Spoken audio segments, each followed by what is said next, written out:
Good evening. This is YouTube News Time. Tonight, we bring you a breaking story, an urgent and important update you need to hear.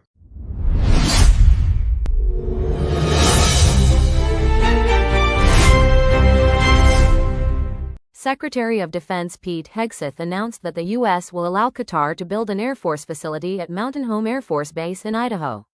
The base will host Qatari F-15 fighter jets and pilots training alongside U.S. forces, marking a new step in military cooperation. Officials say the agreement strengthens defense ties and joint readiness between both nations. Qatar is already home to the largest U.S. military base in the region, and this move further expands their strategic partnership. On Friday morning, the S&P 500 was less than a couple of points from another all-time high. Then, after a single social media post from President Donald Trump, $2 trillion in market value was wiped out. The unraveling shows the sway the president's one-man trade policy still has over the fate of the global economy. Trump at 10:57 a.m. Eastern Time wrote on his Truth Social platform that China was becoming very hostile with the rest of the world, especially when it comes to its control of rare earth metals. He accused China of holding the world captive because of its monopoly on these crucial resources. The key part that the stock market reacted to in the 500-word Trump post was this: one of the policies that we are calculating at this moment is a massive increase of tariffs on Chinese products coming into the United States of America. That's all it took. Bespoke Investment Group calculates that about $2 trillion in value from the U.S. stock market was erased by that single post.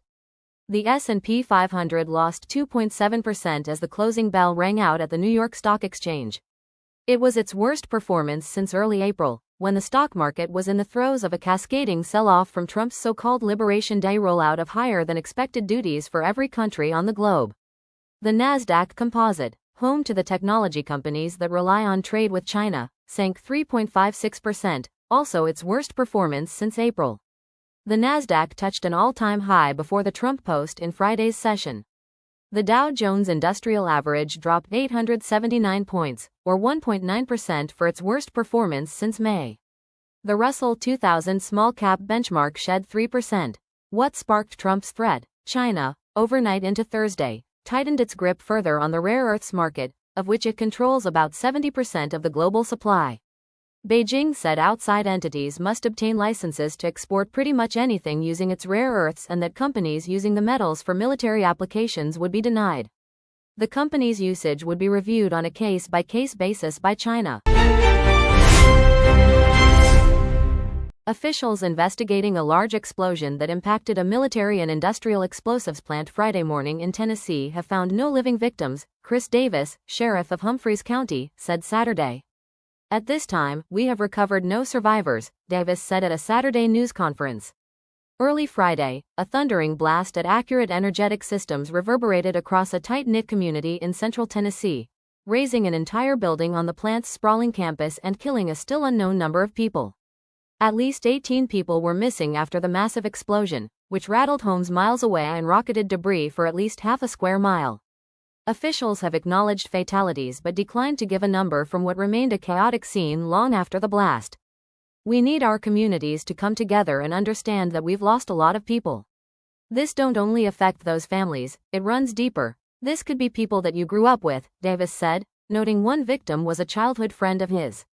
The explosion occurred during an early shift at Accurate Energetic Systems, a manufacturer of military and demolition explosives that employs scores of local residents. Prayers are needed. Our hearts are broken for the families and for the loved ones that lost their lives, Wendell Stinson, the manufacturer's CEO, said alongside officials Friday. The blast triggered a series of smaller explosions, officials said, and the cause is still under investigation. Officials will be on site Saturday detonating explosives because chemicals are more unstable than previously thought, according to a source familiar with the investigation.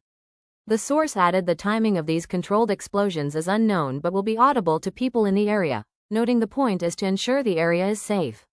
Investigators are also pulling employment records while the FBI conducts cellular analysis to correctly determine who was in the building at the time of the blast, according to the source.